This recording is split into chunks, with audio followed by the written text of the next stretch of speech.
जय हिंद साथियों। मैं दीपक सिंह राजपूत बाल मास्टर दीपक चैनल में आपका स्वागत करता हूं। साथियों, मैं आपके समक्ष हस्तलिखित पुस्तक जो कि मैंने अपने द्वारा ही लिखी हुई है, यूपी सुपर टेट की यह पुस्तक आपके समक्ष प्रस्तुत कर रहा हूं, जिसमें कुल 30 अंक का सामग्री निहित है, जिसमें आप शिक्षण कौशल, बाल मनोविज्ञान, जीवन कौशल की सामग्री पाएंगे। आपको पता होगा कि यूपी सुपर टेट जो कि टेट के बाद एक परीक्षा होती है 1 से 5 का मास्टर बनने के लिए, तो उसमें 10-10 अंक का पूछा जाता है। शिक्षण कौशल 10 अंक, बाल मनोविज्ञान 10 अंक, जीवन कौशल 10 अंक। आइए हम देखते हैं कि किताब कैसी है और आपको इसमें क्या क्या मिलेगा। साथियों, यदि हम इसके इंडेक्स की बात करें तो आप देख सकते हैं कि ये जो अनुक्रमणिका है, इसमें मैंने जो यूपी सुपर टेट पाठ्यक्रम है, यूपी सुपर टेट का जो पाठ्यक्रम है उसको मैंने ध्यान में रखा है। तो हम देखो इसमें देख पा रहे हैं कि जो शिक्षण की विधियां एवं कौशल है, ये पेज नंबर 2 से 18 तक है। शिक्षण अधिगम के सिद्धांत 19 पेज नंबर से 42 पेज नंबर तक है। साथ ही साथ मैंने शिक्षण के सूत्र, शिक्षण प्रविधियां, शिक्षण की नवीन विधाएं, उपागम, सूक्ष्म शिक्षण, सहायक सामग्री और शिक्षण विधियों के प्रवर्तक, इनकी भी मैंने जानकारी दी हुई है। आगे दिया है वर्तमान भारतीय समाज एवं प्रारंभिक शिक्षा,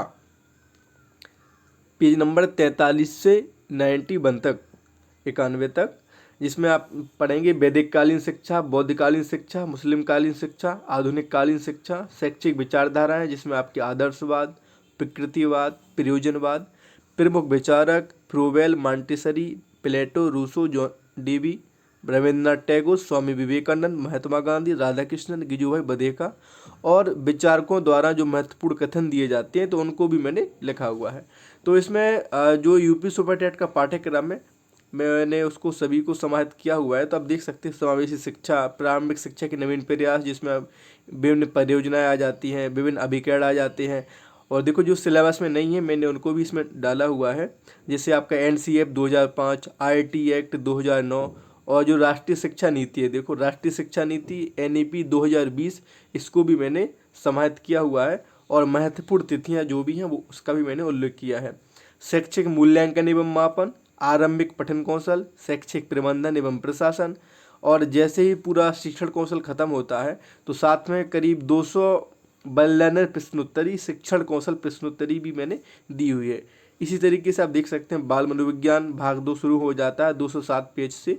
तो बाल विकास को प्रभावित करने वाले कारक, व्यक्तिक भिन्नता, जिसमें फ्रायड का सिद्धांत, एरिक्सन का सिद्धांत, कोहलबर्ग का सिद्धांत, चोमस्की का भाषा रूपांतरण का सिद्धांत और प्याजे एवं ब्रूनर का संज्ञानात्मक विकास का सिद्धांत, व्यक्तित्व बुद्धि, तो इन सबको मैंने इसमें दिया हुआ है।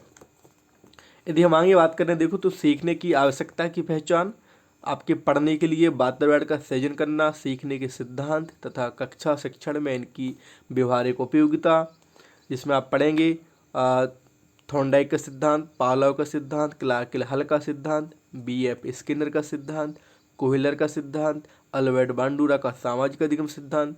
ठीक है। और इसमें साथियों मैंने यहाँ पे जीन पियाजे और वाइगोस्की का सिद्धांत भी दिया हुआ है, यहाँ पे आप देख सकते हैं। कोहलबर्ग, चोमस्की, पियाजे, ब्यूनर, है ना, तो इन सब के सिद्धांत अपने यहाँ पे आ जाते हैं। आगे हम बात करें तो दिव्यांग छात्रों हेतु विशेष व्यवस्थाएं, जो वो भी आ जाती हैं। अधिगम अक्षमता, जिसमें आप पढ़ते हैं डिसलेक्सिया, डिस्प्रेक्सिया, डिस्ग्राफिया और महत्वपूर्ण स्मरणीय तथ्य, यानी मनोविज्ञान के जनक कौन है, आधुनिक मनोविज्ञान के जनक कौन है, तो जो भी क्वेश्चन बन सकते हैं वो भी मैंने यहाँ पे डाल दिए हैं। प्रमुख पुस्तकें जो हमारे मनोविज्ञानिकों द्वारा पुस्तकें लिखी हुई हैं, तो उनका भी मैंने एक पेज में उल्लेख किया हुआ है। और शिक्षण कौशल की तरह ही इसमें बाल मनोविज्ञान में भी करीब लगभग 225 बयानवे प्रश्नोत्तरी बाद में दी हुई है, जो आपके लिए रिवीजन के रूप में काफ़ी उपयोगी रहने वाली है। भाग 3 जीवन कौशल प्रबंधन एवं अभिवृत्ति है, जो कि 294 पेज से शुरू होती है। तो आप देख सकते हैं कि सारे टॉपिक है ना आपके जो एग्जाम में आते हैं, जीवन कौशल प्रबंधन एवं अभिवृत्ति, ये उसमें टॉपिक नहीं है लेकिन मैंने सहायक के रूप में दे दिया है। व्यावसायिक आचरण एवं नीति, प्रेरणा, शिक्षक की भूमिका, संवैधानिक और मानवीय मूल्य, दंड एवं पुरस्कार व्यवस्था का प्रभावी प्रयोग, अभिवृत्ति, जीवन कौशल प्रश्नोत्तरी। इसके बाद आप देखेंगे कि जो हमारे पूर्व में परीक्षाएं हो चुकी हैं, सुपर टेट एग्ज़ाम 2018 और सुपर टेट एग्ज़ाम 2019, इनका सबसे लास्ट में इन दोनों एग्ज़ाम का उल्लेख किया हुआ है। और देखो इसमें लिखा है, कृपया ध्यान दें, 2 स्टार के मध्य लिखे गए टॉपिक सुपर टेट के पाठ्यक्रम के अनुसार मुख्य टॉपिक हैं। अन्य टॉपिक इन मुख्य टॉपिक के अंतर्गत आते हैं। कुछ टॉपिक आपकी सहायता के लिए अतिरिक्त जोड़े गए हैं। जैसे मैं आपको इंडेक्स में ही बता दूं यहाँ पे कि जैसे कौन कौन से टॉपिक अतिरिक्त जोड़े गए हैं जो सिलेबस में नहीं है, फिर भी उम्मीद की जाती है कि विद्यार्थियों को इनका ज्ञान होना चाहिए।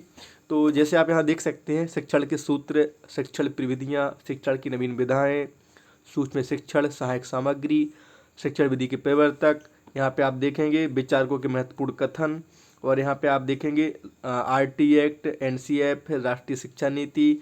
तो ये आपके क्या सिलेबस में नहीं है, लेकिन एक अच्छे विद्यार्थी से और शिक्षक से उम्मीद की जाती है कि ये आपको इसका ज्ञान होना चाहिए। आगे हम यहाँ बात करें, जैसे यहाँ पे आ जाता है आपका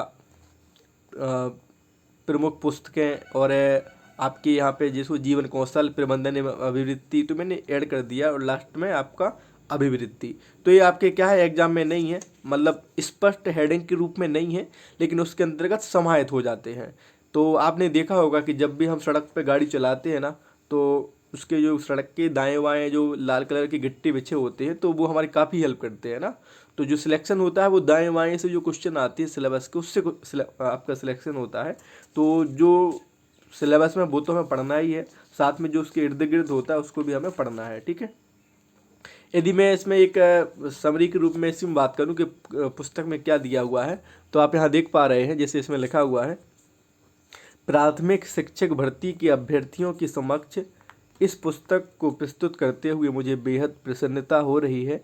यह पुस्तक उन अभ्यर्थियों की बढ़ती हुई आवश्यकताओं को पूर्ण करने के उद्देश्य से लिखी गई है जो उत्तर प्रदेश सरकार द्वारा परिषदीय प्राथमिक विद्यालयों में सहायक अध्यापकों के लिए आयोजित शिक्षक भर्ती परीक्षा की तैयारी करते हैं। यह पुस्तक इस परीक्षा के शिक्षण कौशल, बाल मनोविज्ञान एवं जीवन कौशल वाले खंड को पूर्ण रूप से सम्मिलित करती है।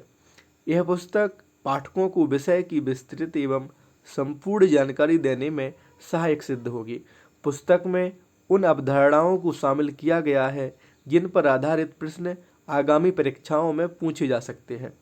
इस पुस्तक की भाषा को सरल एवं संक्षिप्त रखने का भरपूर प्रयास किया गया है एवं महत्वपूर्ण शब्दावली का अंग्रेजी भाषा में अनुवाद भी दिया गया है। प्रस्तुति को ज़्यादा स्पष्ट स्वरूप प्रदान करने हेतु पुस्तक में चित्रों एवं तालिकाओं का भी उपयोग किया गया है। प्रत्येक खंड खत्म होने के बाद महत्वपूर्ण प्रश्नोत्तरी दी गई है जिसे याद करने से परीक्षार्थी का आत्मविश्वास बढ़ेगा। अध्याय के अंत में विभिन्न परीक्षाओं में आए हुए बहुविकल्पीय प्रश्नों का भी समावेश किया गया है। पुस्तक के अंत में पूर्व में आयोजित उत्तर प्रदेश सहायक अध्यापक परीक्षा 2018 और 2019 के प्रश्न पत्रों को हल सहित शामिल किया गया है। तो ये साथियों किताब की भूमिका है कि इसमें क्या क्या मिलेगा आपको। तो आइए हम शुरू करते हैं, बताते हैं आपको कि किताब किस तरीके से है। तो जहाँ से आप देखो पहला जो शिक्षण कौशल भाग वो शुरू हो जाता है। तो आप यहाँ पे देख पा रहे हैं कि ये 2 स्टार लगे हैं ना, तो इसका तात्पर्य क्या है कि ये 2 स्टार यानी आपके जो सुपर टेट एग्जाम है उसके ये मुख्य हेडिंग है ना। तो आप देख सकते हैं कि ये मैंने शिक्षण की विधियाँ पहले क्रम से लिखी हुई हैं सारी, फिर इनका क्रम बाय क्रम इनका विस्तार से लिखा हुआ है, जो आवश्यक है, जितना आवश्यक उतना मैंने लिखा हुआ है। जैसे इस तरीके से आप देख सकते हैं कि कोई दिक्कत नहीं है आपके लिए। आगे मैं बात करूं तो यहाँ पे देखो शिक्षण अधिगम के सिद्धांत, ये भी आपका मुख्य हेडिंग है, इसलिए आपके यहाँ स्टार लगा हुआ है। जैसे जहाँ स्टार नहीं लगा है तो आप देख सकते हैं कि वो क्या है कि जैसे शिक्षण कौशल है तो ये मुख्य हेडिंग के रूप में सुपर टेट पाठ्यक्रम में नहीं है, लेकिन फिर भी मैंने इनको जोड़ा हुआ है क्योंकि ये आते हैं एग्जाम में, है ना। क्वेश्चन इस तरीके से आ जाते हैं साथियों कि निम्न में से कौन सा कौशल नहीं है। तो ये 10 कौशल के अलावा जो भी अन्य कौशल होगा वो कौशल नहीं होता है। तो जो 10 है जो ये नाम है ये कौशल में आ जाते हैं, ठीक है। तो आपको इनको ध्यान रखना है। आगे हम बात करें इसमें तो शिक्षण अधिगम के सिद्धांत, ये आपके प्रमुख सिद्धांत हैं। निश्चित उद्देश्य का सिद्धांत, तो पहले मैंने क्रम से सबको एक साथ लिख दिया है, फिर इसका बारी बारी से मैंने इसका क्या कर दिया है, डिटेल कर दिया है। आप देख सकते हैं कि सबका बारी बारी से इनका विस्तार से फिर मैंने लिखा हुआ है। प्रश्न आ जाता है कि जो दंड है वो किस प्रकार की प्रेरणा है, शाब्दिक है या अशाब्दिक है या दोनों है। तो आपको यहाँ पे आपको उत्तर देना है कि अशाब्दिक प्रेरणा का उदाहरण है कौन, दंड। इस तरीके से आपको क्वेश्चन आ जाते हैं। आगे हम देखते हैं इसको। जैसे आप देख सकते हैं शिक्षण प्रविधियाँ, तो ये क्या है, स्टार नहीं लगा हुआ है ना, तो इसका तात्पर्य है कि ये जो सुपर टेट का एग्ज़ाम का सिलेबस है उसमें ये हेडिंग के रूप में नहीं है, लेकिन फिर भी ये अंतर्निहित है कहीं ना कहीं, इसलिए मैंने इसको यहाँ पे ऐड किया हुआ है। ठीक है, तो आपको कहीं कोई दिक्कत नहीं है, आराम से समझ में आ रहा होगा। और आगे हम बात करें तो यहाँ से देखो आपकी वर्तमान भारतीय समाज एवं प्रारंभिक शिक्षा आरंभ हो जाती है। जिसे मैंने कहा था शिक्षण विधि और उनके प्रवर्तक मैंने एक साथ देखो दिए हुए हैं, तो रिवाइज के लिए है आपका। यहाँ से एक नई क्वेश्चन अवश्य आ जाता है। जैसे यहाँ पे आप देख सकते हैं सहायक सामग्री क्वेश्चन आ जाता है आपका कि जो आपका लिंगुआ फोन है एक किस प्रकार की सामग्री का उदाहरण है, श्रव्य सामग्री, दृश्य सामग्री या दृश्य श्रव्य सामग्री। तो यहाँ से भी क्वेश्चन आपके आ जाते हैं, सिलेबस में नहीं है लेकिन फिर भी उम्मीद की जाती है कि आपको इसका नॉलेज होना चाहिए। ठीक है, आगे हम बात करें तो आप देख सकते हैं कि जो भी महत्वपूर्ण चीज़ें हैं उसको मैंने आपको हाईलाइट किया है। जैसे प्रारंभिक शिक्षा मकतब में दी जाती थी, तो मकतब को मैंने क्या किया है, आपको घेर दिया है। तो ये क्या दूर से दिख रहा है, अरबी भाषा, फारसी भाषा, अरबी है ना, पाली भाषा, तो इससे क्या है आपके लिए सुविधा हो जाती है। और आगे देखो आधुनिक कालीन शिक्षा में जितने भी आपके एक्ट आते हैं, 1813 का आज्ञा पत्र, 1833 का, तो ये सारे मैंने एक साथ यहाँ पे लिखे हुए हैं। आगे हम बात करें तो ये आपकी शैक्षिक विचारधाराएँ आ जाती हैं, जिसमें आपकी आदर्शवाद आ जाते हैं, प्रकृतिवाद आ जाता है और प्रयोजनवाद आ जाती है। तो जितने भी आपके वाद होते हैं वे मैंने यहाँ पे डाल दिए हुए हैं। आगे हम बात करें तो जैसे इसमें आप देख सकते हैं कि जो विभिन्न विचारक हैं आपके, तो देखो फ्रूवेल, आपके मैडम मारिया मॉन्टेसरी, और इसके बाद देखेंगे तो प्लेटो, ये सारे मैंने डाल दिए हैं। ठीक है, आगे हम बात करें इसमें तो जैसे गिजुभाई बधिका के देखो आप इसकी जो महत्वपूर्ण रचना है वो भी मैंने लिखी हुई है। तो जो भी इनका उपयोगी है वो मैंने लिखा है, ज़्यादा फालतू चीज़ मैंने कुछ नहीं ऐड की है। जो उम्मीद की जाती है कि यहाँ क्वेश्चन आते हैं वो मैंने जोड़ा है। जैसे आप देख सकते हैं कि महत्वपूर्ण कथन आ जाते हैं, तो मैंने एक साथ सबके लिख दिए हैं। जैसे जॉन डूबी के जो भी इम्पोर्टेंट कथन थे वो मैंने एक साथ लिख दिए हैं आपके। तो 4 पेज में अब हमारे कथन आ जाते हैं। यहाँ पे आप देख सकते हैं महात्मा गांधी की जैसे प्रश्न आ जाता है कि शिक्षा को बेरोजगारी के विरुद्ध एक बीमा के रूप में होना चाहिए, निम्न में से किस विद्वान का कथन है। ऑप्शन में रहेगा आपका राधा कृष्णन, महात्मा गांधी, मैडम मारिया मॉन्टेसरी, रविन्द्रनाथ टैगोर। तो आपका जो उत्तर हो जाएगा वो क्या हो जाएगा आपका, महात्मा गांधी। तो इस तरीके से आपके लिए हेल्प के लिए जोड़ दिए हैं। लास्ट में आप देख सकते हैं शिक्षण कौशल के बाद शिक्षण कौशल में जैसे आपका समावेशी शिक्षा, तो परिभाषाएँ जो भी विद्वानों की महत्वपूर्ण वो मैंने डाल दी है। और इसके आप देख सकेंगे प्रतिभाशाली बालक का मैं यहाँ पर अध्ययन करेंगे, धीमी गति से सीखने वाले बच्चों का, और पिछड़े बालक का, है ना। तो मैंने सब यहाँ पे डाल दिया है। आगे हम बात करें तो जैसे इसमें प्रारंभिक शिक्षा के विकास हेतु संचालित कार्यक्रम एवं परियोजनाएं, तो जो भी आपके ऑपरेशन ब्लैक बोर्ड चले, आपका पी मोस्ट कार्यक्रम, बेसिक शिक्षा परियोजना, डीपीपी कार्यक्रम, विद्यालय शिक्षा की तैयारी कार्यक्रम, है ना, तो ईसीसी कार्यक्रम, तो इसको मैंने एक साथ लिख दिया है पहले, और फिर इनका बारी बारी से उल्लेख भी किया है। प्रश्न आपके आ जाते हैं कि ब्लैक बोर्ड योजना किस साल में लागू की गई। तो आपका देखो यहाँ पे लिखा है ऑपरेशन ब्लैक बोर्ड योजना को सन 1987-88 में लागू किया गया। इस तरीके से आपको कहीं कोई दिक्कत नहीं आने वाली है। और आगे आप देख सकते हैं इसमें कि चित्रों का भी मैंने उपयोग किया हुआ है, आप देख सकते हैं यहाँ पे साफ साफ, है ना। और आगे हम बात करें तो जैसे इसमें आ जाता है, ये देखो ये आपके पाठ्यक्रम में नहीं है, आप उसमें देखें बुक हेडिंग के रूप में तो उसमें नहीं आती है, लेकिन एक मैंने हेल्प के लिए जोड़ दिया है क्योंकि यहाँ से क्वेश्चन आ जाते हैं। प्रारंभिक शिक्षा के विकास में संलग्न विभिन्न अभिकरण एवं उनकी भूमिका, तो आपके जो राष्ट्रीय संस्थान है NCERT, NCTE, NUEPA, IGNOU, NIOS, SCERT, आपका डाइट है, आपका सीमेट है ना, बीआरसी है, तो इनका मैंने बारी बारी से देखो फिर लोगों सहित आपका यहाँ पे उल्लेख किया हुआ है, समझ रहे हैं आप। तो यहाँ पे क्वेश्चन आ जाते हैं ऐसे, यहाँ से भी क्वेश्चन आ जाते हैं कि राज्य हिंदी संस्थान उत्तर प्रदेश का मुख्यालय कहाँ है, तो वो है आपका वाराणसी में। ठीक है, जैसे ललितपुर डाइट का दिख रहा होगा आपको फोटो, ये क्या है, ललितपुर डाइट दिख रही है आपको। तो ये डाइट आ जाते, क्वेश्चन आ जाते हैं कि डाइट का कार्य क्या है, देखो उसके उद्देश्य है, कार्य है। राष्ट्रीय शिक्षा 1986 के तहत इसकी स्थापना की गई थी, है ना। तो ये सारी मैंने यहाँ पे लिखा हुआ है। यहाँ के बाद हम बात करते हैं इसके बाद, तो आप फुल फॉर्म जो भी देखो, इसके फुल फॉर्म हो सकते हैं एनसीईआरटी के, एनसीटी के, इग्नू के, एससीईआरटी के, पी मोस्ट ओबी। तो मैंने एक साथ सबका लिख दिया है ताकि कोई दिक्कत ना आए, एक ही पेज में सबके फुल फॉर्म आप देख सकते हैं। यह इसके बाद एनसीएफ जो कि आपके सिलेबस में नहीं है, फिर भी एक अच्छे अध्यापक से उम्मीद की जाती है कि इसका नॉलेज होना चाहिए।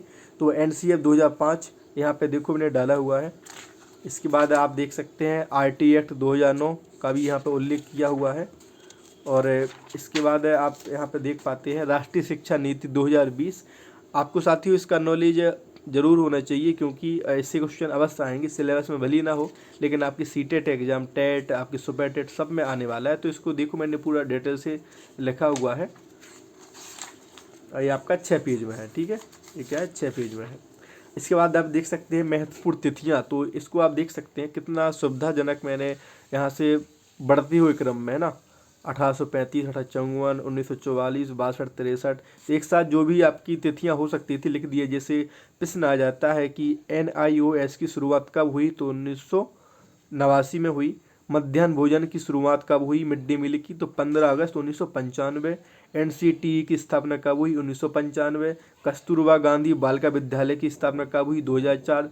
डैट की स्थापना कब हुई, 1987। तो ये मैंने सब एक साथ लिख दिए हैं, तो आपको यहाँ पे कहीं कोई दिक्कत नहीं आने वाली है। तो जिस तरीके से नोट से एक होना चाहिए उस तरीके से मैंने आपकी सुविधा के लिए लिखा हुआ है। तो ये आपकी सारी तिथियां हैं, ठीक है। इसके बाद आपका आरंभ हो जाता है शैक्षिक मूल्यांकन एवं मापन, ठीक है। तो यहाँ पे कहीं कोई दिक्कत नहीं आने वाली है। तो यहाँ पे देख सकते हैं कि जो भी महत्वपूर्ण शब्द है तो इसको मैंने इंग्लिश में भी लिखा है, वैलिडिटी, है ना, आपका सिंपलिसिटी, तो कहीं कोई दिक्कत नहीं आने वाली है।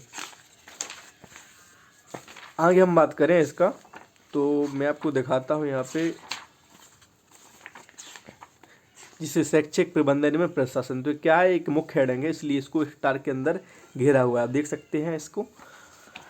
इसके बाद जैसे जैसे ही आपका शिक्षण कौशल खत्म होता है तो इसके पश्चात मैंने शिक्षण कौशल प्रश्नोत्तरी ऐड की हुई है, आप देख पा रहे हैं।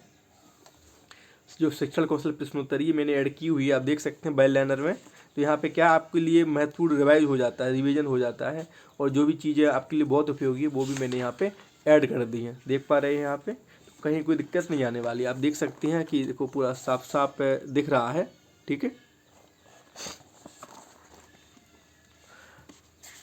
ये आपका लगभग 225 पेज में मैं 225 बैलेंडर यहाँ पे ऐड किया हुआ है, ठीक है। तो आपके लिए 213 देखो, आप देख सकते हैं 213। तो आपका यहाँ पे क्या होता है, शिक्षण कौशल खत्म हो जाता है। अब शुरू होता है यहाँ से बाल मनोविज्ञान यानी भाग 2। तो आप यहाँ देख सकते हैं कि ये क्या है, बाल मनोविज्ञान है, जिसमें आपको बताता हूँ कि यहाँ पे बाल विकास के जो सिद्धांत है, देखो व्यक्तिगत भिन्नता के सिद्धांत, परिमार्जिता का सिद्धांत, निरंतरता का सिद्धांत, सामान्य से विशिष्ट क्रियाओं का सिद्धांत, अंतःक्रिया का सिद्धांत, विभिन्नता का सिद्धांत। तो इनको मैंने क्या है एक जगह लिख के, जो बहुत महत्वपूर्ण है विद्यार्थियों के लिए या जो जिसमें कठिनाई होती है, सिर्फ मैंने उसी का ही यहाँ पे विवेचन किया हुआ है।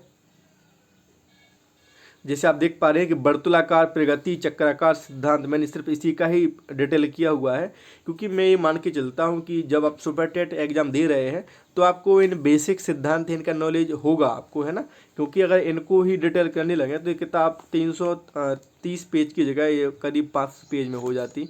इसलिए मैं मान के चलता हूँ कि आपको व्यक्तिगत भिन्नता का सिद्धांत पता होना चाहिए। जैसे सीधा सा इसका अर्थ होता है कि कोई भी दो व्यक्ति, दो चीज़ आपस में सेम नहीं होती है, ये अलग अलग होती है। तो यहाँ पे आप देख सकते हैं वर्तुलाकार प्रगति का ही मैंने यहाँ पे केवल उल्लेख किया हुआ है। आप यहाँ देख सकते हैं साथ में ही मैंने पूर्व परीक्षाओं में आए हुए ऑब्जेक्टिव भी जोड़े हैं, जैसे छत्तीसगढ़ टेट में ये आपके, तो ऑब्जेक्टिव भी मैंने साथ में जोड़े हुए हैं जो आपके लिए काफ़ी काम आएंगे। जैसे यहाँ पे आपका एक सिद्धांत आता है आपका मस्तकादोमुखी सिद्धांत, जिसको सिर से पैर की ओर का सिद्धांत भी कहा जाता है, सेफलोकोडल थ्योरी। तो आपके देखो यहाँ पे पूर्व परीक्षाओं की मैंने ऑब्जेक्टिव भी डाले हुए हैं, आप देख सकते हैं यहाँ पे। तो ये आपका क्या है, बाल विकास है, ये शैशवावस्था, बाल्यावस्था, जिसके मैंने 7 उपनाम लिख दिए हैं और उनके संबंधित महत्वपूर्ण कथन लिख दिए हैं, ठीक है। तो आपकी 3 अवस्थाएं हो जाती हैं। इसके बाद तीनों अवस्थाओं का मैंने यहाँ पे क्या कर दिया है, एक साथ तुलनात्मक अध्ययन कर दिया है। देखो आप देख सकते हैं यहाँ पे, तो इसमें क्या है, कहीं कोई दिक्कत नहीं आएगी आपको, बहुत सुविधा रहने वाली है। और इसके बाद आप देख सकते हैं व्यक्तिगत विभिन्नता का टॉपिक है। तो ये सारा क्या आपका बाल विकास है। आप देख सकते हैं यहाँ पे ये जीन पियाजे और मैंने जेरोम ब्रूनर का तुलनात्मक अध्ययन करके यहाँ पे बता दिया है। क्वेश्चन सीधा सा आता है यहाँ पे कि जीन पियाजे के सिद्धांत की कुल कितनी अवस्थाएं हैं, तो 4 अवस्थाएं हैं। और ये भी आ जाता है कि किस अवस्था का समय कितना होता है, या और गहराई से अगर प्रश्न पूछा जाए तो वो ये पूछ लेता है कि जीन पियाजे की तीसरी अवस्था जेरोम ब्रूनर के किस अवस्था से मिलती जुलती है, तो वो आ जाएगी आपकी क्या तीसरी अवस्था। या इस तरीके से पूछा जाता है कि जेरोम ब्रूनर की दूसरी अवस्था जीन पियाजे की किस अवस्था से मिलती है, तो वो आ जाएगा आपका पूर्व संक्रियात्मक अवस्था। ठीक है, तो इस प्रकार से भी क्वेश्चन आपके आ जाते हैं। जो भी जीन पियाजे के सिद्धांत के महत्वपूर्ण संप्रत्यय हैं देख सकते हैं आप इनका मैंने क्या किया है, बारी बारी से यहाँ पे डिटेल किया हुआ है। आप देख सकते हैं यहाँ पे ये अनुकूलन है, आपका साम्यन संतुलनीकरण है, आपका आत्मसातकरण है, समायोजन है, स्कीमा है, संरक्षण है। तो सबका मैंने बारी बारी से उल्लेख किया हुआ है। बाइगोस्की के जो आपका आता है MKO ZPD इसको फोल्डिंग, तो इनका भी मैंने यहाँ पे उल्लेख किया हुआ है। आप यहाँ देख सकते हैं, कहीं इसमें आपको कहीं कोई समस्या नहीं रहने वाली है। सिगमंड फ्रायड का जो सिद्धांत है, जो उसकी मनोलैंगिक अवस्था है, तो मैंने इसका भी देखो उल्लेख किया हुआ है, आपको यहाँ पे दिख रहा होगा ये। और पूर्व परीक्षाओं में जो भी आपके ऑब्जेक्टिव प्रश्न आते हैं वो भी मैंने ऐड किया। जैसे आपका ये सुपर टेट 2019 में प्रश्न पूछा गया था कि मार्गरेट मीड के अनुसार व्यक्तिगत भिन्नताओं के लिए सर्वाधिक महत्वपूर्ण कारक क्या है, तो उत्तर क्या हो जाएगा इसका सांस्कृतिक। ठीक है, ये हरियाणा टेट का क्वेश्चन है आपका, ये आपका यूपी टेट का है, ये आपका DSSB का है, रीट का है। तो मैंने पूर्व की परीक्षाओं में जो ऑब्जेक्टिव आए हुए हैं उनको भी मैंने ऐड किया हुआ है साथ में। ठीक है, आप देख सकते हैं। तो ये आपका क्या है, मैस्लो का सिद्धांत है, आप पूर्व परीक्षाओं के प्रश्न है, बुद्धि है। और आपके यहाँ पे देख सकते हैं जैसे मैंने क्या किया है कि बुद्धि के सारे सिद्धांत मैंने एक साथ लिख दिए हैं। फिर जो बहुत महत्वपूर्ण सिद्धांत है मैंने सिर्फ उन्हीं का ही उल्लेख किया हुआ है। जैसे आप देख सकते हैं द्विकारक सिद्धांत, गिलफोर्ड का सिद्धांत, समूह कारक सिद्धांत, स्टेनबरी का तिरचापी सिद्धांत, बहुबुद्धि सिद्धांत, है ना, बुद्धि परीक्षण। यहाँ से ऐसे सीधे क्वेश्चन आ जाते हैं कि प्रतिभाशाली बालक की बुद्धि लब्धि कितनी होती है, तो आपको बताना है 140 से अधिक। ठीक है, तो यहाँ पे आपको ध्यान रखने वाली बात योग्य यह है कि बाल विकास को मैंने ज़्यादा डिटेल में नहीं लिखा है, सिर्फ आपको जो फैक्ट हैं, जो भी महत्वपूर्ण चीज़ें हैं, मैंने उसी को ही लिखा है। क्योंकि यही मैं मान के चलता हूँ कि आप टेट पास करके आए हैं तो आपको बेसिक नॉलेज है।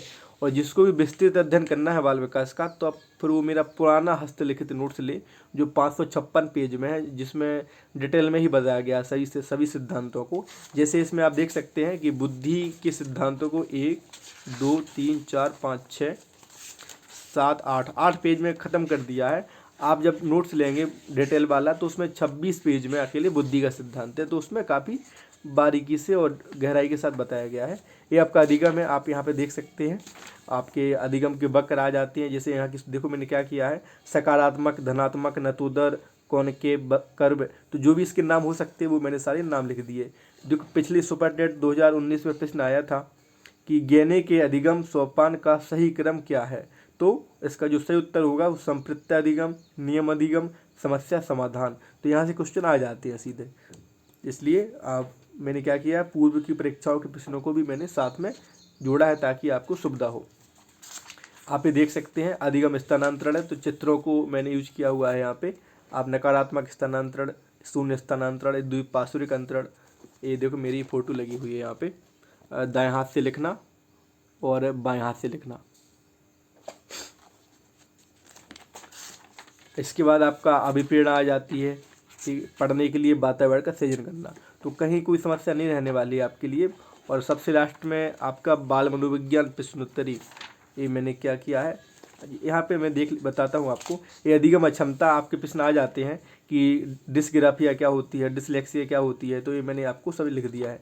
दिव्यांग जनों से संबंधित जो संस्थाएं होती हैं, कि जैसे आता है क्वेश्चन आपका कि राष्ट्रीय बहुदिव्यांगजन सशक्तिकरण संस्थान कहाँ पर है, तो ये चेन्नई में है। राष्ट्रीय बहुदिव्यांगजन सशक्तिकरण संस्थान चेन्नई में। तो आपकी आ जाती है कि कौन सी संस्था कहाँ पर है, तो ये आपको मैंने यहाँ पे लिखा हुआ है, आप देख सकते हैं पूरा। तो ये आपका क्या है, दिव्यांग छात्रों हेतु विशेष व्यवस्थाएं हैं। ठीक है, ये आपकी क्या है, गुथरी का सिद्धांत है, कोहलर का सिद्धांत है, BF स्किनर का सिद्धांत है, ये आपका हल का सिद्धांत है, ये पावलोव का सिद्धांत है, ये थॉर्नडाइक का सिद्धांत है, ठीक है। और आप ये देख सकते हैं महत्वपूर्ण स्मृति तथ्य जो हो सकते हैं वो मैंने डाल दिए हैं एक साथ। ये प्रमुख पुस्तकें हैं, पिछली बार जो एग्जाम में क्वेश्चन आई थी सुपर टेट में, ये आया था हेरिडेटरी जीनियस किस विद्वान की पुस्तक है, तो उसका फ्रांसिस गाल्टन की है। तो ऐसे क्वेश्चन आपसे पूछे जा सकते हैं। ये बाल मनोविज्ञान प्रश्नोत्तरी सबसे लास्ट में मैंने जोड़ दी है महत्वपूर्ण, देखो बेल लर्नर, जो आपके लिए परीक्षा के लिए बहुत उपयोगी रहने वाली है। इसके बाद जो तीसरा पार्ट आता है वो आता है भाग 3 जीवन कौशल एवं प्रबंधन एवं अभिवृत्ति। तो ये आपके यहाँ पे क्या है देख सकते हैं, जीवन कौशल है।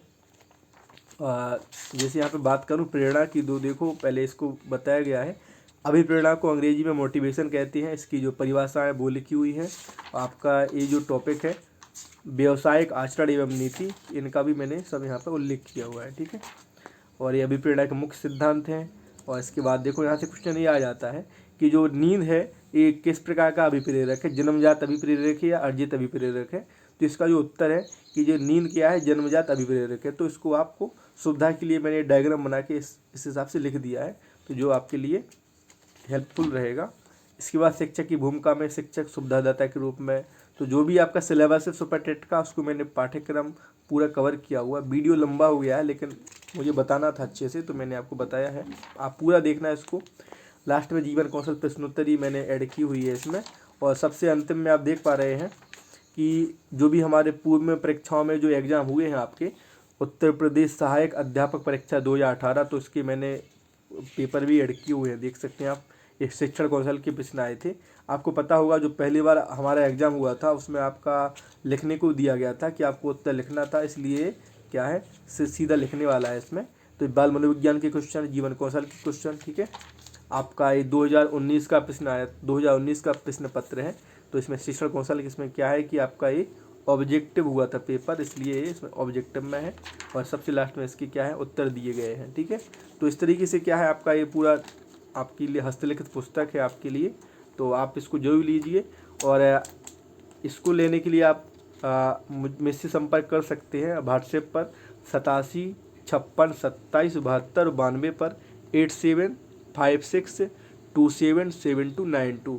तो आप व्हाट्सएप पर अब मैसेज करिए कि मुझे सुपर टेट पुस्तक चाहिए, तो मैं उसकी प्रोसेस बता दूंगा कि कितने में मिलेगी। जैसे मैं आपको यहाँ बताऊँ कि इस पर जो प्राइस लिखा गया है वो लिखा गया है 485 रुपये, दिख रहा होगा आपको। इसे मैं आपको बताता हूँ, ये लिखा है देखो 485 रुपये। लेकिन आपको ये ललितपुर और महरौनी जो लोकल के विद्यार्थी हैं उनके लिए ये 400 रुपये में उपलब्ध है। कितने रुपये में? 400 रुपये में उपलब्ध है।